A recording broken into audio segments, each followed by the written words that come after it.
নরেন্দ্র মোদীর গতকালকে টুইটটা, যেটা প্রিয় দর্শক আপনি দেখেছেন। গতকালকে Yeah. টুইটে যেটা যে স্ট্যাটাস দিয়েছেন সেখানে 2,35,000 মানুষ রিয়াকশন দিয়েছে। আমি যদি এটা দেখি, ক্লিক করলাম সেই 2,35,000 আহ, মানুষের রিয়াকশনটাকে, এখানে 1,58,000 শুধু হাহা রিয়াক্ট। হ্যাঁ, মানে দুই তার লক্ষ এই বক্তব্যটাকে মানুষ কতটা ফানি ভাবে নিল, এটা সে তার নিজেরটা নিজে অ্যানালাইসিস করুক না। হ্যাঁ, এই যে আপনি কি দেখেন, আপনার এটা রূপসী কিন্তু টিভি কেউ না লক্ষ্য, রূপসা টিভি, এই জিনিসটা কিন্তু কেউ লক্ষ্য করেন নাই। আপনারা দেখেন, শুধুমাত্র 50,000 মানুষ, 2,35,000 রিয়াকশনের মধ্যে 1,58,000 মানুষ এখানে হাহা দিয়েছে। মানে এই স্ট্যাটাসকে অনেকটাই আহ, মানে বিদ্রুপ হাস্যকর করলো, বলে, বিদ্রুপ উপহাস করা হলো, উপহাস হাস্যকর করে বললো, হাস্যকর বলে উড়িয়ে দিল। উড়িয়ে দিয়েছে। আর মাত্র 16,000 মানুষ এটাকে লাভ রিয়াকশন দিয়েছে। 2.5 লক্ষ মানুষের মধ্যে 16,000 মানুষ এই স্ট্যাটাসকে সমর্থন দিয়েছে, আর প্রায় 2 লক্ষ মানুষ এটাকে ডিক্লাইন করেছে। প্রিয় দর্শক, এই জিনিসটাকে সে আবার কি মতো দেখ, কিভাবে তুলেছে দেখ।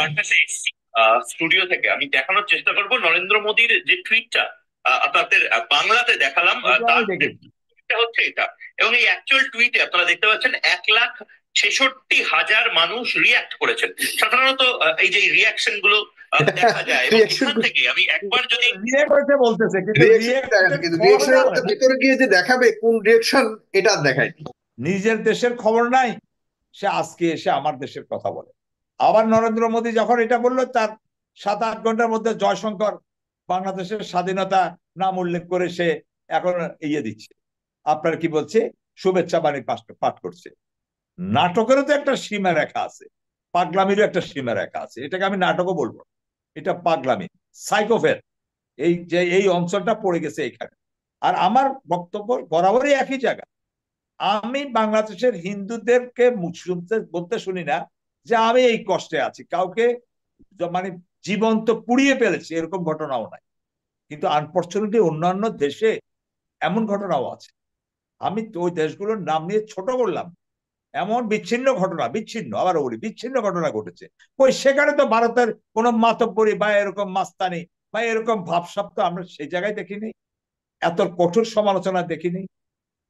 শুধু বাংলাদেশের হিন্দুদের পক্ষে কথা বললে আপনার ভোট বাড়বে তাই বলে আপনি আমাদেরকে বারবার ছোট করবেন, আপনি আমাদেরকে জুতার তলা মনে করবেন, আর আমরা আপনাকে মাথার তাজ মনে করবো? আমরা কি পাগল? আরে বেটা, তোরা পাগল, হুম, মোদি পাগল। আজকে প্রিয়াঙ্কা গান্ধী, একটা গান্ধী পরিবার, এটা 1 মিনিট শেষ করে দিচ্ছে, যে হুম, কথাটা বললে যে উনি ভোটের রাজনীতিতে বলতেই পারেন, আমি বুঝছি, আমি অবাক হয়ে যাই। আমার এই ছাত্র জনতার আন্দোলনে আমরা কত উচ্ছ্বসিত হয়েছি। আমাদের দিদি মমতা দিদি উনি আমাদেরকে বলেছেন, তারপরে যাই হোক উনি ওনার মতো করে উনি একটা কথা বলতে চেয়েছেন, আমি তারপরে ওইভাবে ওটা নিতে চাই নাই, হ্যাঁ, বা চাই না, কিন্তু তারপরেও আজকে বাংলাদেশ প্রশ্নে বা হাসিনার প্রশ্নে, বাংলাদেশ প্রশ্নে আমি বলবো, হাসিনার প্রশ্নে আর আওয়ামী লীগের প্রশ্নে তারা সব দল মিলে মনে হচ্ছে যে কি এক, সব রসুনের পোশাকগুলো এক জায়গায় গাঁথা। এবার তাদের আমরা কি মানে ক্ষতি করেছি, আল্লাহ ছাড়া কেউ জানতে পারবে না।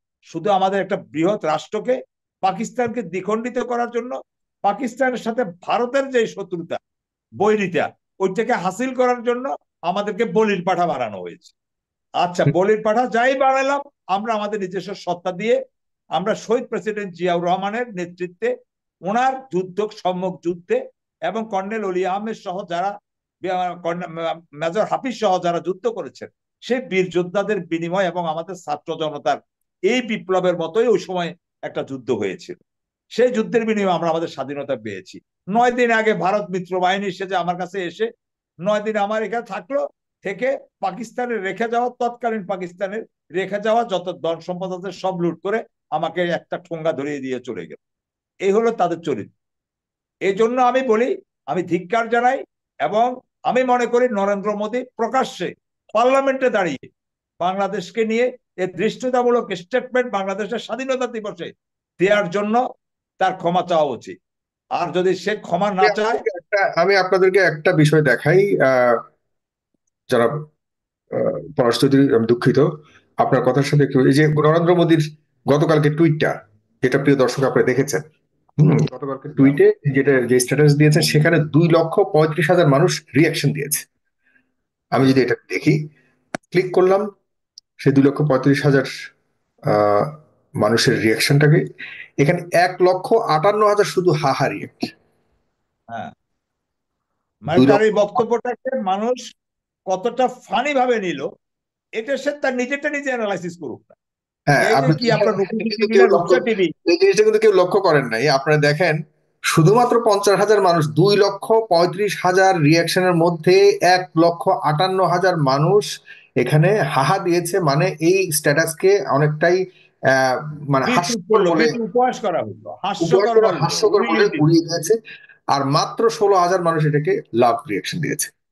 2.5 লক্ষ মানুষের মধ্যে 16,000 মানুষ এই স্ট্যাটাসকে সমর্থন দিয়েছে, আর প্রায় 2 লক্ষ মানুষ এটাকে ডিক্লাইন করেছে। প্রিয় দর্শক, এটা হলো ওই যে রিয়ালিটি। আপনার মলম বিক্রেতা সেই টিভি চ্যানেলে আছে না, তো তাকে তো এটা শেয়ার করে তারা, আপনি যে অ্যানালাইসিসটা করছেন, তাদের মাথার ভিতরে বা ওই ইন্ডিয়ান যারা মানে আমাদের দাদাদের মতো যারা আছেন, আমি মনে করি দাদার প্রতি অনুরোধ করি এই অ্যানালাইসিসটাকে উনি যেন ওনার চ্যানেলে এবং ওনার আরো বন্ধুদের চ্যানেলে এই অ্যানালাইসিসটাও যেন একটু তুলে ধরে। আমাদের বাংলাদেশের মিডিয়াগুলো তো সবচেয়ে আমার দুঃখ লাগে যে এই কথাগুলো আপনি যেটা দেখালেন এই জিনিসটা আমি দেখতে পারলাম, তারাও এই কথাটা, আমি না পারলে প্রথম আলোতে, আচ্ছা অথচ এটা আশা দেখেন, করি না অথচ ডেইলি স্টার এই আশা করি। জিনিসটাকেই, এই জিনিসটাকে আবার এই যে আপনি যেটা বললেন, এই মলম বিক্রেতা বাবা আসলে লেজে পা দিচ্ছেন। আমি আপনাদের কথা করা যায়, স্টুডিও থেকে নিউজ রুমে যাচ্ছি একদম সরাসরি।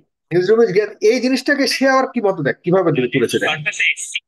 স্টুডিও থেকে আমি দেখানোর চেষ্টা করব নরেন্দ্র মোদীর যে টুইটটা আপনাদের বাংলাতে দেখালাম, এটা আমি তার দেখেছি। হচ্ছে এটা। এবং এই অ্যাকচুয়াল টুইটে আপনারা দেখতে পাচ্ছেন 1,66,000 মানুষ রিয়াক্ট করেছেন। সাধারণত এই যে রিয়াকশন গুলো দেখা যায়, এবং এখান থেকে আমি একবার যদি রিয়েক্ট হয়েছে বলতেছে, কিন্তু রিয়েকশন দেখা যায়, রিয়েক্টের কিন্তু ফলটা রিয়েকশনের হয় মধ্যে না। ভিতরে গিয়ে যে দেখাবে কোন রিয়েকশন, এটা আর দেখায়নি। আমি মানে কোনটা কি কত পার্সেন্ট, মানে ইনফেক্টটা কি ওটা আর বলে না। রাইট। তো এগুলি সব একটা সম্পূর্ণ ভণ্ডামি, যেটা দীপক আমি দাদা দেখেছি এটা। খুবই দুঃখজনক। এই সাংবাদিকতার নামে তারা কি করছে এগুলো তো। এখন এই যে না আমি না, যেটা আমি দেখালাম, আরেকটু ঘটনার কথা আমি বলি। যে আমি যে পরিসংখ্যান দেখালাম, এটা তো ছোট ফেসবুকে হচ্ছি, গিয়ে এটা নরেন্দ্র আপনি মোদী যে ভেরিফাইড অ্যানালাইসিসটা পেজে করলেন, গিয়ে দেখিয়েছি। হ্যাঁ, বলুন। রাইট, এবং যে বলছে সে তার এটাকে কত কৌশলে সে তার রিয়াকশনটা বলছে, কিন্তু রিয়াকশনের যে তিনটা ধরন আছে, লাইক আছে, লাভ আছে, হাহা আছে, রাইট, রাইট, রাইট। এই হ্যাঁ, হ্যাঁ। হাহার ভিতরে সে ওইটার অ্যানালাইসিস আর দিচ্ছে না, হুম, সেটা হুম, হুম। আপনি বের করে দিন। আর রাইট। আমার দুঃখ লাগছে ওই জায়গাটাতে যে আমার বাংলাদেশে ফেস দ্য পিপল আমাকে এই কানাডা থেকে বসে আমাকে এই মানে ইয়েটা দিচ্ছে, আমি শত মানে প্রতিবাদ জানাচ্ছি, কিন্তু আমি আমার একটা টিভি চ্যানেলকে দেখলাম না তারা এই অ্যানালাইসিসটা দিতে, যে তার এটাকে মানুষ এভাবে প্রত্যাখ্যান করেছে, জনগণ তার এই টুইটটাকে এইভাবে জি, প্রত্যাখ্যান করেছে, কারণ যারা আমরা তাকে ফলো করে। আমরা ফেস দ্য পিপল সবসময় ভিতরে গিয়ে অ্যানালাইসিস করে, বাইরে থেকে সবকিছু ভাষা ভাষা কথা শুনে অসত্যের সাথে মিথ্যা মিশিয়ে মানুষকে ইয়ে করা, সেটা করে না ফেস দ্য পিপল সবসময়। বিভ্রান্ত করার কোনো ইয়ে থাকে না, ওই ওই জি, জায়গাতে আপসেটটা হলাম আর কি, দুঃখটা পাইলাম। তো যাই হোক, আমি শেষ বাক্যে আপনাকে এই কথাটা জি, বলি, এই পর্বে শেষ করি, যে আমি 30 সেকেন্ডে বলি, তো এই জন্য আমি বললাম যে নরেন্দ্র মোদীর কথাগুলোকে আমরা অবশ্যই গুরুত্ব দিতাম না। এখন আমরা শেষ মুহূর্তে এসে যত কিছুর বিনিময়ে হোক, সে নিজেকে ভারতের প্রধানমন্ত্রী দাবি করে বা ভারতের মানুষ তাকে মনে করে, না হলে সে তো তার দেশে প্রধানমন্ত্রী হতো না, এটা তো আর আমাদের হাসিনার মতো হয়নি।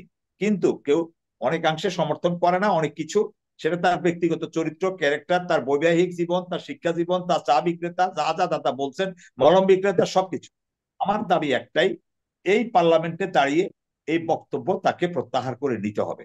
আর যদি এই দায়িত্ব প্রত্যাহার করে না নেওয়া হয়, তাহলে আমি বাংলাদেশের সকল দেশপ্রেমিক রাজনৈতিক দলগুলোর প্রতি আমি আবার বারবার বলি, ভাই, রাজনৈতিক দলগুলোর প্রতি, ভাই, আমাদের দেশে দেশ যদি টিকে, আমাদের আত্মসম্মান যদি বজায় থাকে, আমাদের সার্বভৌমত্ব যদি টিকে, আমরা যদি মানে কি বলবো, আমরা যদি মানে ভারতের মানে মানে কররাজ্য থেকে যদি নিজেকে বাঁচাতে পারি, আমাদের নির্বাচন হবে, আমাদের সংস্কারও হবে। কিন্তু আমি অনুরোধ করি সবাই যেন একই সুরে একটা প্ল্যাটফর্ম থেকে ভারতের এই আজকের এই দৃষ্টতাপূর্ণ একেবারে সর্বোচ্চ মহল থেকে, নরেন্দ্র মোদীর উপরে তার মহল নাই, এই সর্বোচ্চ মহল থেকে যেভাবে এবং প্রিয়াঙ্কা গান্ধী যেভাবে বক্তব্যটা উত্থাপন করলো, এইটার প্রতিবাদে আগামী 24 ঘন্টার ভিতরে আমি কর্মসূচি দেওয়ার জন্য সকল দেশপ্রেমিক এই যে আওয়ামী লীগ এবং আপনার এই না, দেখা উচিত তার যে যত বড় দলই হোক, সকল যত বড় দলই, ইনক্লুডিং আওয়ামী লীগকে আমি মনে করি, আওয়ামী লীগের যারা শুনছেন যদি আমরা আমাদের আবার সাথে যারা ছিলেন, কিন্তু আওয়ামী লীগ দিবে আওয়ামী না, লীগের কিন্তু আমি পক্ষ এটা থেকে চাই আপনার অনুষ্ঠানের মাধ্যমে আমি বারবার বলছি,